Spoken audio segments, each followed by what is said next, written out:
कृपया चैनल को सब्सक्राइब करें। धन्यवाद। चक्रधारी विष्णु की लीला है महान, देते हैं अपने भक्तों को खुशियों का वरदान। राधे राधे हरे कृष्णा प्रिय मित्रों, आप सभी को पूर्णिमा व्रत की हार्दिक शुभकामनाएं। माता लक्ष्मी और श्री हरि विष्णु के चरण कमलों का ध्यान करते हुए पूर्णिमा तिथि पर सुनते हैं श्री सत्यनारायण भगवान की पुण्य फलदायी कथा।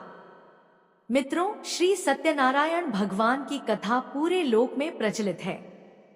हिंदू धर्मावलंबियों के बीच सबसे प्रतिष्ठित व्रत कथा के रूप में भगवान विष्णु के सत्य स्वरूप की सत्यनारायण व्रत कथा है। सत्य को नारायण यानी कि विष्णु जी के रूप में पूजना ही सत्यनारायण भगवान की पूजा है। इसका दूसरा अर्थ यह भी है कि संसार में एकमात्र भगवान नारायण ही सत्य हैं, बाकी सब मोह माया है। धरती लोक पर भगवान श्री हरि विष्णु की पूजा कई रूपों में की जाती है, परंतु इन सभी रूपों में से भगवान का सत्यनारायण स्वरूप सबसे ज्यादा पवित्र माना जाता है। सत्यनारायण व्रत कथा के मूल पाठ में लगभग 170 श्लोक उपलब्ध है, जो कि 5 अध्यायों में बंटे हुए हैं और जिनकी कथा इस प्रकार से है। पौराणिक कथा अनुसार एक समय की बात है। नैमिषारण्य तीर्थ में शौनिकादि ऋषि और अन्य ऋषियों ने श्री सूत जी से पूछा, हे प्रभु, इस कलयुग में वेद विद्या रहित मनुष्यों को प्रभु कृपा किस प्रकार मिल सकती है तथा उनका उद्धार कैसे होगा। हे मुनि श्रेष्ठ, कोई ऐसा पूजन, कोई ऐसा व्रत बताइए जिससे थोड़े समय में ही मनुष्यों को पुण्य और मनवांछित फल भी मिल जाए। इस प्रकार की कथा सुनने की हम इच्छा रखते हैं। सर्व शास्त्रों के ज्ञाता श्री सूत जी बोले, हे वैष्णवों, आप सभी ने प्राणियों के हित की बात पूछी है, इसलिए मैं एक ऐसे श्रेष्ठ व्रत के बारे में आप लोगों को अवश्य ही बताऊंगा, जिसे स्वयं नारद जी ने प्रभु श्री नारायण जी से पूछा था। आप सब इस अनंत सुख देने वाले व्रत का महात्म्य ध्यान पूर्वक सुनिए। एक समय की बात है, योगीराज नारद जी सर्व प्राणियों के हित की इच्छा रखते हुए अनेकों लोकों में घूमते हुए मृत्युलोक में आ पहुंचे। यहाँ उन्होंने अनेक योनियों में जन्मे सभी मनुष्यों को अपने कर्मों द्वारा अनेकों दुखों से पीड़ित देखा। उनका दुख देख नारद जी सोचने लगे कि ऐसा कौन सा यत्न किया जाए जिसके करने से निश्चित रूप से मानव के सभी दुखों का अंत हो जाए। इसी विचार पर मंथन करते हुए वह विष्णुलोक में पहुंचे। वहां वह देवों के ईश श्री नारायण की स्तुति करने लगे, जिनके हाथों में शंख, चक्र, गदा और पद्म थे और गले में वरमाला पहने हुए थे। स्तुति करते हुए नारद जी बोले, हे भगवान, आप अनंत शक्ति से संपन्न हैं। आपका आदि तथा अंत नहीं है। निर्गुण स्वरूप सृष्टि के पालन करता आप भक्तों के दुख को दूर करने वाले हैं। आपको मेरा नमन है। नारद जी की स्तुति सुनकर विष्णु भगवान बोले, हे मुनिश्रेष्ठ, आपके मन में क्या बात है? आप किस कार्य के लिए पधारे हैं? उसे निसंकोच होकर कहो। इस पर नारद मुनि बोले, हे प्रभु, मृत्युलोक में अनेक योनियों में जन्मे मनुष्य अपने कर्मों के द्वारा अनेकों दुख से दुखी हो रहे हैं। हे नाथ, आप मुझ पर दया करते हैं, तो बताइए कि मनुष्य थोड़े प्रयास से ही अपने दुखों से कैसे छुटकारा पा सकते हैं। श्रीहरि बोले, हे नारद, मनुष्यों की भलाई के लिए तुमने बहुत अच्छी बात पूछी है, जिसके करने से मनुष्य मोह माया से छूट जाता है।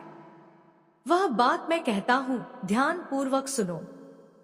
यह स्वर्ग लोक व मृत्युलोक दोनों में एक दुर्लभ उत्तम व्रत है, जो पुण्य देने वाला है। आज प्रेमवश होकर मैं उसे तुमसे कहता हूं। मेरे स्वरूप श्री सत्यनारायण भगवान का यह व्रत अच्छी तरह विधान पूर्वक करके मनुष्य धरती लोक में सुख भोग कर अंत समय में मोक्ष को प्राप्त करता है। श्रीहरि के वचन सुन नारद जी बोले कि उस व्रत का फल क्या है और उसका विधान क्या है? यह व्रत किसने किया था? सभी कुछ विस्तार से बताएं। नारद जी की बात सुनकर श्रीहरि बोले, दुख व शोक को दूर करने वाला यह व्रत सभी स्थानों पर विजय दिलाने वाला है। मानव को भक्ति व श्रद्धा के साथ शाम के समय श्री सत्यनारायण की पूजा धर्म परायण होकर ब्राह्मणों व बंधुओं के साथ करनी चाहिए। भक्ति भाव से ही नैवेद्य, केले का फल, घी, दूध और गेहूं का आटा सवाया ले। गेहूं के स्थान पर साठी का आटा, शक्कर तथा गुड़ लेकर वह सभी भक्षण योग्य पदार्थों को मिलाकर भगवान का भोग लगाए। इस तरह से सत्यनारायण भगवान का यह व्रत करने पर मनुष्य की सारी इच्छाएं निश्चित रूप से पूरी होती हैं। इस कलिकाल अर्थात कलयुग में मृत्युलोक में मोक्ष का यही एक सरल उपाय बताया गया है। मित्रों, श्री सत्यनारायण कथा का प्रारंभ भगवान विष्णु और नारद जी के वार्तालाप से होते हुए श्रीहरि के सत्यनारायण व्रत एवं पूजन की विधि के वर्णन के साथ राजा उल्कामुख, गरीब लकड़हारा, निर्धन ब्राह्मण, साधु वैश्य, लीलावती, कलावती, धनवान व्यवसायी, राजा तुंगध्वज एवं गोपगणों की कथा तक है। सूत जी बोले, हे ऋषियों, जिसने पहले समय में इस व्रत को किया था उसका इतिहास मैं कहता हूँ, आप ध्यान पूर्वक सुनो। रमणीय काशी नामक नगर में कोई अत्यंत निर्धन ब्राह्मण रहता था। भूख और प्यास से व्याकुल होकर वह प्रतिदिन पृथ्वी पर भटकता रहता था। भगवान ने उस दुखी को देखकर वृद्ध का रूप धारण करके उस द्विज से आदर पूर्वक पूछा, हे निर्धन ब्राह्मण, प्रतिदिन अत्यंत दुखी होकर तुम किस लिए पृथ्वी पर भ्रमण करते रहते हो? हे द्विजश्रेष्ठ, यह सब बतलाओ, मैं सुनना चाहता हूँ। वो बोला, हे प्रभु, मैं अत्यंत दरिद्र हूँ और भिक्षा के लिए ही पृथ्वी पर घूमा करता हूँ। यदि मेरी इस दरिद्रता को दूर करने का आप कोई उपाय जानते हो तो कृपा पूर्वक बतलाइए। विष्णु रूपी वृद्ध बोला, हे मानव, सत्यनारायण भगवान अनन्य फल को देने वाले हैं। तुम उनका व्रत करो, जिसे करने से मनुष्य सभी दुखों से मुक्त हो जाता है। व्रत के विधान को कहकर वृद्ध रूपी भगवान विष्णु वहीं पर अंतर्धान हो गए। ब्राह्मण मन ही मन सोचने लगा कि जिस व्रत को वृद्ध ब्राह्मण करने को कह गया है, मैं उसे जरूर करूंगा। यह निश्चय करने के बाद उसे रात में नींद नहीं आई। वह सवेरे उठकर सत्यनारायण भगवान के व्रत का निश्चय कर भिक्षा के लिए चला गया। उस दिन निर्धन ब्राह्मण को भिक्षा में बहुत धन मिला, जिससे उसने बंधु बांधवों के साथ मिलकर श्री सत्यनारायण भगवान का व्रत संपन्न किया। भगवान सत्यनारायण का व्रत संपन्न करने के बाद वह निर्धन ब्राह्मण सभी दुखों से छूट गया और अनेक प्रकार की संपत्तियों से युक्त हो गया। उसी समय से यह ब्राह्मण हर माह इस व्रत को करने लगा। इस तरह से सत्यनारायण भगवान के व्रत को जो मनुष्य करेगा वह सभी प्रकार के दुखों से मुक्ति प्राप्त करता है और धन धान्य से परिपूर्ण होता है। जो मनुष्य इस व्रत को करेगा वह भी सभी दुखों से अवश्य ही मुक्त हो जाएगा। सूत जी बोले कि इस तरह से नारद जी से श्री हरि विष्णु जी का कहा हुआ श्री सत्यनारायण व्रत को मैंने तुमसे कहा। हे विप्रो, मैं अब और क्या कहूँ? सभी ऋषिगण बोले, हे मुनिवर, संसार में उस विप्र से सुनकर और किस किस ने इस व्रत को किया, हम सब इस कथा को आगे सुनना चाहते हैं। सूत जी बोले, हे मुनियों, अगर आपकी यही इच्छा है तो जिसने इस व्रत को किया है मैं आपसे कहता हूँ। आगे की कथा अनुसार एक समय वही विप्र धन व ऐश्वर्य के अनुसार अपने बंधु बांधवों के साथ इस व्रत को करने को तैयार हुआ। उसी समय एक लकड़ी बेचने वाला बूढ़ा आदमी आया और लकड़ियां बाहर रखकर अंदर ब्राह्मण के घर में गया। प्यास से दुखी वह लकड़हारा उनको व्रत करते देख विप्र को नमस्कार कर पूछने लगा कि आप यह क्या कर रहे हैं? तो उन्होंने बताया कि मैं श्री सत्यनारायण जी का व्रत कर रहा हूँ। लकड़हारा बोला, इस व्रत को करने से क्या फल मिलेगा? कृपया मुझे भी बताएं। ब्राह्मण ने कहा कि सब मनोकामनाओं को पूरा करने वाला यह सत्यनारायण भगवान का व्रत है। इनकी कृपा से ही मेरे घर में धन धान्य आदि की वृद्धि हुई है। विप्र से सत्यनारायण व्रत के बारे में जानकर लकड़हारा बहुत प्रसन्न हुआ। चरणामृत लेकर वह प्रसाद खाने के बाद वह अपने घर गया। लकड़हारे ने अपने मन में संकल्प किया कि आज लकड़ी बेचने से जो धन मिलेगा उसी से श्री सत्यनारायण भगवान का उत्तम व्रत करूंगा। मन में इस विचार को ले बूढ़ा आदमी सिर पर लकड़ियां रख उस नगर में बेचने गया जहां धनी लोग ज्यादा रहते थे। उस दिन नगर में उसे अपनी लकड़ियों का दाम पहले से 4 गुना अधिक मिलता है। बूढ़ा प्रसन्नता के साथ दाम लेकर केले, शक्कर, घी, दूध, दही और गेहूं का आटा और व्रत की अन्य सामग्रियां लेकर अपने घर गया। वहां उसने अपने बंधु बांधवों को बुलाकर विधि विधान से सत्यनारायण भगवान का पूजन और व्रत किया।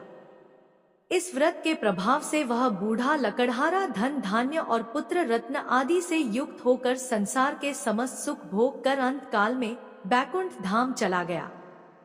सूत जी बोले, हे श्रेष्ठ मुनियों, अब आगे की कथा कहता हूँ। पहले समय में उल्कामुख नाम का एक बुद्धिमान राजा था। वह सत्यवक्ता और जितेंद्रिय था। प्रतिदिन देव स्थानों पर जाता और निर्धनों को धन देकर उनके कष्ट दूर करता था। उसकी पत्नी कमल के समान मुख वाली तथा सती साध्वी थी। भद्रशिला नदी के तट पर उन दोनों ने श्री सत्यनारायण भगवान का व्रत किया। उसी समय साधु नाम का एक वैश्य आया। उसके पास व्यापार करने के लिए बहुत सा धन भी था। राजा को व्रत करते देखकर वह विनय के साथ पूछने लगा, हे राजन, भक्तिभाव से पूर्ण होकर आप यह क्या कर रहे हैं? मैं सुनने की इच्छा रखता हूं, तो आप मुझे बताएं। राजा बोला, हे साधु, अपने बंधु बांधवों के साथ पुत्रादि की प्राप्ति के लिए मैं श्री सत्यनारायण भगवान का व्रत व पूजन कर रहा हूं। राजा के वचन सुन साधु आदर से बोला, हे राजन, मुझे इस व्रत का सारा विधान कहिए। आपके कथनानुसार मैं भी इस व्रत को करूंगा। मेरी भी संतान नहीं है और इस व्रत को करने से निश्चित रूप से मुझे संतान की प्राप्ति होगी। राजा से व्रत का सारा विधान सुन व्यापार से निवृत्त हो वह अपने घर गया।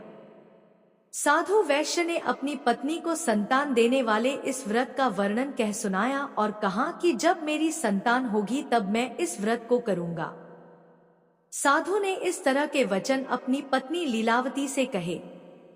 एक दिन लीलावती पति के साथ आनंदित हो सांसारिक धर्म में प्रवृत्त होकर सत्यनारायण भगवान की कृपा से गर्भवती हो गई।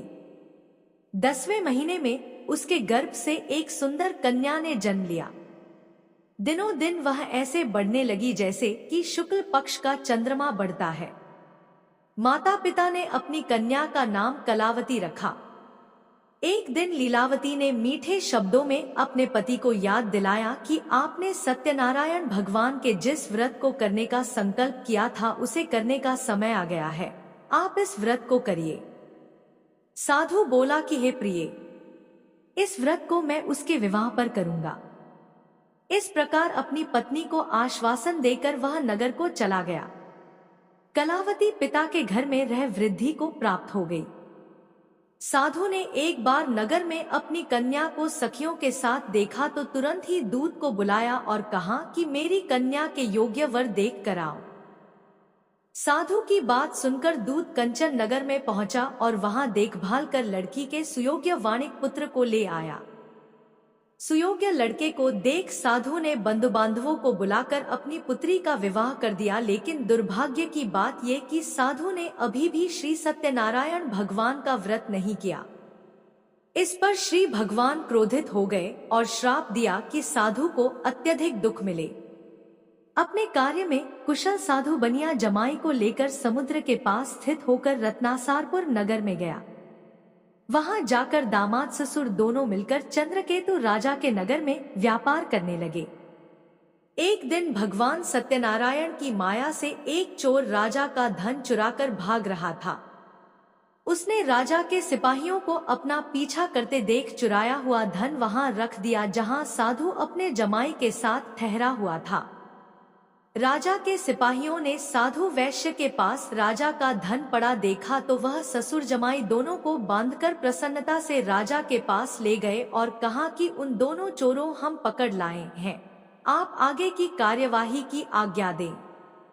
राजा की आज्ञा से उन दोनों को कठिन कारावास में डाल दिया गया और उनका सारा धन भी उनसे छीन लिया गया।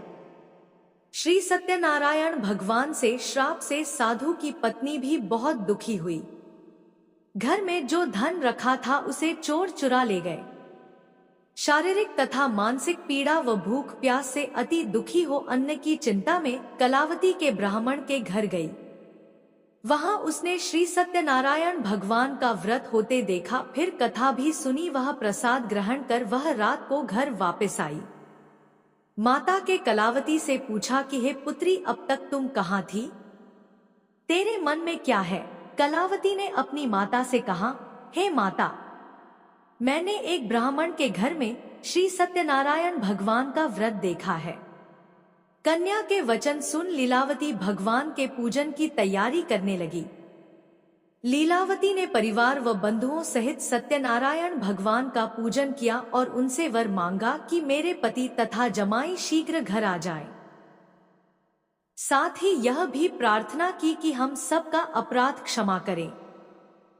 श्री सत्यनारायण भगवान इस व्रत से संतुष्ट हो गए और राजा चंद्रकेतु को सपने में दर्शन दे कहा कि हे राजन, तुम उन दोनों वैश्यों को छोड़ दो और तुमने उनका जो धन लिया है उसे वापस कर दो। अगर ऐसा नहीं किया तो मैं तुम्हारा धन, राज्य व संतान सभी को नष्ट कर दूंगा। राजा को यह सब कहकर वह अंतर्धान हो गए। प्रात काल सभा में राजा ने अपना सपना सुनाया, फिर बोले कि बणिक पुत्रों को कैद से मुक्त कर सभा में लाओ। दोनों ने आते ही राजा को प्रणाम किया। राजा मीठी वाणी में बोला, हे महानुभावों, भाग्यवश सा कठिन दुख तुम्हें प्राप्त हुआ है, लेकिन अब तुम्हें कोई भय नहीं है। सा कह राजा ने उन दोनों को नए वस्त्राभूषण भी पहनाए और जितना धन उनका लिया था उससे दुगुना धन वापस कर दिया। दोनों वैश्य अपने घर को चल दिए। वैश्य ने मंगलाचार कर अपनी यात्रा आरंभ की और अपने नगर की ओर चल दिए। उनके थोड़ी दूर जाने पर एक दंडी वेशधारी श्री सत्यनारायण ने उनसे पूछा, हे साधु, तेरी नाव में क्या है? अभिवाणी वणिक हंसता हुआ बोला, हे दंडी, आप क्यों पूछते हो? क्या धन लेने की इच्छा है? मेरी नाव में तो बेल व पत्ते भरे हुए हैं। वैश्य के कठोर वचन सुन भगवान बोले, तुम्हारा वचन सत्य हो। दंडी ऐसे वचन कह वहां से दूर चले गए। कुछ दूर जाकर समुद्र के किनारे बैठ गए। दंडी के जाने के बाद साधु वैश्य ने नित्य क्रिया के पश्चात नाव को ऊंची उठते देखकर अचंभा माना और नाव में बेलपत्ते आदि देख वह मूर्छित हो जमीन पर गिर पड़ा।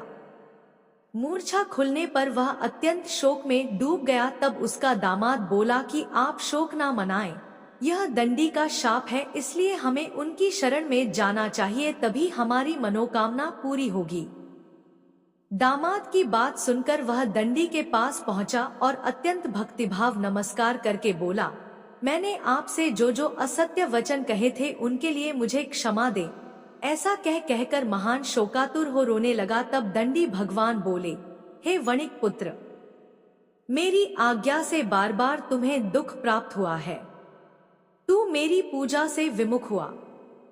साधु बोला, हे भगवान, आपकी माया से ब्रह्मा आदि देवता भी आपके रूप को नहीं जानते, तब मैं अज्ञानी कैसे जान सकता हूँ? आप प्रसन्न होइए, अब मैं सामर्थ्य के अनुसार आपकी पूजा करूंगा। मेरी रक्षा करो और पहले के समान नौका में धन भर दो। साधु वैश्य के भक्तिपूर्वक वचन सुनकर भगवान प्रसन्न हो गए और उसकी इच्छानुसार वरदान देकर अंतर्धान हो गए। ससुर जमाई जब नाव पर आए तो नाव धन से भरी हुई थी। फिर वहीं अपने अन्य साथियों के साथ सत्यनारायण भगवान का पूजन कर अपने नगर को चल दिए।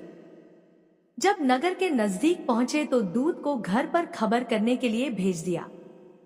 दूत साधु की पत्नी को प्रणाम कर कहता है कि मालिक अपने दामाद सहित नगर के निकट आ गए हैं। दूत की बात सुन साधु की पत्नी लीलावती ने बड़े हर्ष के साथ सत्यनारायण भगवान का पूजन कर अपनी पुत्री कलावती से कहा कि मैं अपने पति के दर्शन को जाती हूँ, तू कार्य पूर्ण कर शीघ्र आ जा। माता के से वचन सुन कलावती जल्दी में प्रसाद छोड़ अपने पति के पास चली गई। प्रसाद की अवज्ञा के कारण श्री सत्यनारायण भगवान रुष्ट हो गए और नाव सहित उसके पति को पानी में डुबो दिया। कलावती अपने पति को वहां ना पाकर रोती हुई जमीन पर गिर गई। नौका को डूबा हुआ देख व कन्या को रोता देख साधु दुखी होकर बोला कि हे प्रभु, मुझसे तथा मेरे परिवार से जो भूल हुई है उसे क्षमा करें। साधु के दीन वचन सुनकर श्री सत्यनारायण भगवान प्रसन्न हो गए और आकाशवाणी हुई, हे साधु, तेरी कन्या मेरे प्रसाद को छोड़कर आई है, इसलिए उसका पति अदृश्य हो गया है। यदि वह घर जाकर प्रसाद खाकर लौटती है तो इसे इसका पति अवश्य मिलेगा। ऐसी आकाशवाणी सुन कलावती घर पहुंचकर प्रसाद खाती है और फिर आकर अपने पति के दर्शन करती है। उसके बाद साधु अपने बंधु बांधवों सहित श्री सत्यनारायण भगवान का विधि विधान से पूजन करता है। इस लोक का सुख भोग वह अंत में स्वर्ग जाता है। सूत जी बोले, हे ऋषियों, मैं और भी एक कथा सुनाता हूँ, उसे भी ध्यानपूर्वक सुनो। प्रजापालन में लीन तुंगध्वज नाम का एक राजा था। उसने भी भगवान का प्रसाद त्याग कर बहुत ही दुख सहन किया। एक बार वन में जाकर वन्य पशुओं को मारकर वह बड़ के पेड़ के नीचे आया। वहां उसने ग्वालों को भक्तिभाव से अपने बंधुओं सहित सत्यनारायण भगवान का पूजन करते देखा। अभिमानवश राजा ने उन्हें देखकर भी पूजा स्थान में नहीं गया और ना ही उसने भगवान को नमस्कार किया। ग्वालों ने राजा को प्रसाद दिया, लेकिन उसने वह प्रसाद नहीं खाया और प्रसाद को वहीं छोड़ वह अपने नगर को चला गया। जब वह नगर में पहुंचा तो वहां सब कुछ तहस-नहस हुआ पाया तो वह शीघ्र ही समझ गया कि यह सब भगवान ने ही किया है। वह दोबारा ग्वालों के पास पहुंचा और विधि पूर्वक पूजा करके प्रसाद खाया तो श्री सत्यनारायण भगवान की कृपा से सब कुछ पहले जैसा हो गया। दीर्घकाल तक सुख भोगने के बाद मरणोपरांत उसे स्वर्गलोक की प्राप्ति हुई। जो मनुष्य परम दुर्लभ इस व्रत को करेगा तो भगवान सत्यनारायण की अनुकंपा से उसे धन धान्य की प्राप्ति होगी। निर्धन धनी हो जाता है और भयमुक्त हो जीवन जीता है। संतानहीन मनुष्य को संतान सुख मिलता है और सारे मनोरथ पूर्ण होने पर मानव अंतकाल में बैकुंठ धाम को जाता है। सूत जी बोले, जिन्होंने पहले इस व्रत को किया है अब उनके दूसरे जन्म की कथा कहता हूँ। वृद्ध शतानंद ब्राह्मण ने सुदामा का जन्म लेकर मोक्ष की प्राप्ति की। लकड़हारे ने अगले जन्म में निषाद बनकर मोक्ष प्राप्त किया। उल्कामुख नाम का राजा दशरथ होकर बैकुंठ को गए। साधु नाम के वैश्य ने मोरध्वज बनकर अपने पुत्र को आरे से चीरकर मोक्ष पाया। महाराजा तुंगध्वज जन्मांतर में स्वयंभुव मनु हुए और भगवत संबंधी संपूर्ण कार्यों का अनुष्ठान करके वैकुंठलोक को प्राप्त हुए। जो गोपगण थे वे सब जन्मांतर में व्रजमंडल में निवास करने वाले गोप हुए और सभी राक्षसों का संहार करके उन्होंने भी भगवान का शाश्वत धाम गोलोक प्राप्त किया। इस प्रकार श्री स्कंद पुराण के अंतर्गत रेवाखंड में श्री सत्यनारायण व्रत कथा का यह 5वां अध्याय पूर्ण हुआ। तो बोलिए भक्तों, श्रीमन नारायण नारायण हरि हरि, श्रीमन नारायण नारायण हरि हरि।